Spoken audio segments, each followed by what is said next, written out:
Welcome, everyone, to Strategic Leadership. This is a channel that focuses on both strategy and leadership because if you are about something that is important, you want to do it really right. You want to get your organization tuned up, and we're going to be studying some of those issues.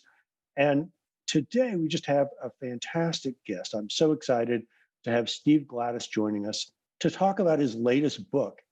His latest book is called Leading Teams. And I've known Steve for 10 plus years, probably. I count on Steve as a mentor. He has taught me so much over the years. He's written 25 books on leadership, which is, I think, just amazing. The productivity that Steve demonstrates. He's a professor at George Mason University. He's a former professor at University of Virginia. He's a former FBI special agent, a former U.S. Marine. He has an immense block of information and experiences, life experiences that he brings to this. And he always does amazing research into every book that he turns out. They always are filled with insights. In this book, he defines leader as having character, competency, and compassion. And as I read that, I thought, well, yeah, that's Steve. Your book kind of has a formula for how to have teams really succeed. But before we get into the formula, what was the most surprising thing for you? Because you've been in teams, you've been a leader. Like, what was kind of a really aha? The biggest aha for me was the stuff that came out of Harvard. Finding out, for example, lots of people come to me. I get calls all the time saying, "Hey, could you come work with our team? We're having a lot of fighting going on. A lot of silos are forming. People are fighting each other instead of fighting the common enemy." And what I found, what I used to do is I'd go in and do Myers Briggs. I'd work with teams and try to get them to. And what I found out from the research at Harvard and our own research was that it wasn't so much the behavior that you want to attack, but the structure of the company that informs behavior, that informs results. That's the flow. And most of us had started with behavior. If you start with structure, the behavior actually goes away. It's amazing. I mean, or one guy put it this way. He said, "I'm a gardener." And he said, if I put my garden in the wrong place, it doesn't matter how much I flower, I water it and things like that, or till the soil. He said, I have to put it in sun. I have to structure it in the right place, or it's never going to take off. And I have plenty of gardening stories about that around my house where we put the wrong grass in the wrong place and it just never grew, and it never had a chance to grow. And that's the kind of stuff that surprised me. That behavior was preceded by structure and order. It reminds me of the architectural idea of form follows function. That Yeah. you have to have things organized correctly, or things won't work the way you want them to. It's a lever. These are levers that you can pull that make the biggest amount of difference. It doesn't mean that an offsite isn't good for a team. It doesn't mean that getting people together for a party isn't a good idea. It's a great idea, but it does not mean that you're going to function better as a team if you just do that kind of stuff. And a lot of people believe that. They think, oh, let's all get along. Actually, you don't even have to get along. Even you don't have to even honestly like each other that much to really function well as a team if you have the other things in place. It's a phenomenon that surprised the heck out of me. And now that I see how it works, people come with the problems. I say, we'll solve those problems later. Let's assess, and we have an assessment. There's an assessment tool that they produced at Harvard. Let's assess it, these 6 conditions and these elements that we came up with as well. Let's take a look at that. And then let's see where that takes us. And usually the other stuff just fades away if they stay with it. So, Steve, there's no way we can go through everything in the book, but you outline sort of 4 main big categories, and they have subsections of those. Sure, Maybe could we take a few minutes and go through each one of those 4, which sure, would kind of inform those that are listening sure. the framework? Yeah. So the framework, we came up with this triangle and triangle within a triangle. We had triangles all over the place. Yeah, Uh, I noticed that. it's like Lots of pyramids, yeah, a lot of lots of triangles. First, we looked at people. We said, to have an organization, a team, you got to have people. In fact, let me just say that some of the research says this: that only 20% of the teams in the world work. All right, only 20%. It's pretty low. In fact, the guy Richard Hackman, J. Richard Hackman out of Harvard, who's now dead, but Ruth Wegman is alive, who was part of that team, will tell you that most of the time you don't need a team. And you're really wasting your time putting teams together. He was kind of an anti-team guy. If you can get one person to do it and they do a good job, let them do it. You spend a lot less times in meeting. And if you're going to have a team, you've got to spend time on the structure of that team. Otherwise, 80% of the time, it's a waste of time. One of the interesting quotes in there you had was from Stanley McChrystal. Yeah. That said that organizations are basically a team of teams. Yep. And if they are, and only 20% of those teams are working, that doesn't say a lot about how organizations can function. So it really is a wake-up call that we have to get teams right to make everything else work. Every organization is nothing but a bunch of teams, a bunch of functional areas. Not all of them work well. In fact, like I said, most of them really don't work that well. And when they work well, it's almost like I hate to say this, but it's almost like it's a lucky accident.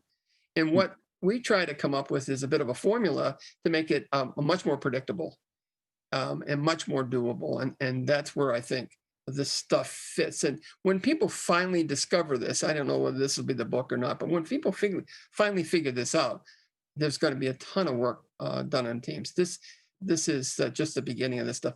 A lot of the research that's going to be done after this is going to be much more empirical and much more evidence-based than anecdotal. So Steve, you started with people. Yeah, let me go into that. What do people need? What's the key ingredients with the people part? So, sort of three things. People need to be diverse, they need to be engaged, and they need to be autonomous. And when we talk about diversity, we're not talking about gender or racial diversity, although that's important. Believe me, matching the society you work in is very important. It's more about intellectual diversity. So when you look at a problem, if you and I both went to similar schools together and we were presented with the problem, lots of times we're going to have very similar we're going to get stuck at the same place. But we have people like in academia called multidisciplinary review. If a bunch of engineers look at a problem, they're always going to be trying to break it down and solve the problem, but they're not probably going to look at the social impacts that sociologists will look at, and they're not going to look at the mathematical consequences, and they're not going to look at the historical consequences. So if you have people looking at it from different points of view, your chances of solving the problem overall are much greater. And that's what we mean by diversity. We mean cognitive diversity. And there's a guy out of University of Michigan that's done a lot of work, has written a book called The Differences about this whole phenomenon. He actually mathematically shows how it's the only way you can really solve very, very complex problems. Steve, would it be fair to say, though, that people of different demographic characteristics, whether it be, race, religion, gender, what age, what have you, that might lead to different ways of thinking of things. So if we all come at it from identical demographics, we might be thinking about it in a similar kind of context. And you never want to discount race and ethnicity and gender at all. In fact, there's lots of data on having women on board, for example, increases the ethics of the board. I mean, just having one woman on your board increases your ethics. It says it's a terrible thing about men, but it's true. And so, and I think that's a good thing to understand. At the same time, what we're talking about here is really cognitive differences, so that we look at the problem with different sets of eyes and don't get into an echo chamber. That's the problem. Lots of companies, especially if the boss has a certain opinion, everybody goes, "Oh, that's a great idea," And sometimes you get into an echo chamber that produces really that you get blindsided with that kind of thinking. The second area under people is this idea of engagement, and when we talk about engagement, is having people. There's research at the University of Pennsylvania about Marty Seligman and his folks up there, who helped develop a thing on values. It's called VIA, Values in Action, and it shows you what things you really value. And there are 24 of these things that they developed over time. At the same time, Gallup developed an indicator that talks about the things you're really good at. Very similar, but and related. And what Gallup found was that if you have people doing the job that they're really good at, they tend to get better and better at it and want to succeed at it. As one guy said, that nobody grows up and walks out in the world and says as a kid, gee, I want to be mediocre when I grow up. We all want to succeed. And that's kind of what Gallup showed us in their Strengths Finders. Yeah, Strength Finder, right. It identifies your top strengths. And what we found is that we can get people to work on the top strengths. They tend to work extra hours. They work harder at it. They love what they're doing, and they just flourish. It should be no big secret, but and then they also have refined that quite a bit to show you certain areas in strategy or execution where you tend to be strong. Seligman's people looked at the other side of that and the value side of it too, and said, yeah, that's good. But if you also know what you value, that actually synergizes with it. And so I have clients, when I do individual clients, I have them take both of those. We look at both of those and we look at careers and we say, gee, and there's actually another one called Leader out of Harvard, a leader development survey you can take. We take those and we put them together, and then we usually can look at which direction this person wants to go, especially when they leave one profession, want to go to another. Rather than just jump into something, a job offer, we say, oh no, line these things up, ask for those things, craft a job, search that way, and then you've got a better chance of being successful. And in fact, that's what we usually do when we're talking to people. So that's the second element of people. The third one is autonomy. And what we talk about autonomy is people like to make their own decisions. The problem is the management systems we've developed are top down. Hey, do this and get this done or do that. And, I do it because I say it so, because I'm the leader and I've got more experience than you. What we have seen is that coaching as a leadership model, which only has come to fore in the last 10 to 15 years. I have to say, I was at the very beginning of that. I was a big proponent of it when everybody thought it was crazy. And now everybody's teaching it as a leadership model. They thought, wait, why would you teach people how to coach? I said, because it works. And anyways, the approach there is that rather than tell people what to do, ask a bunch of questions to help them figure out. And we have a model that we use in the book, and that I've used: identify the problem, identify the present state of that problem, how big it is, identify the possible future state, and then finally identify your path forward. It's iterative. You do step at a time. Those are the three that involved people.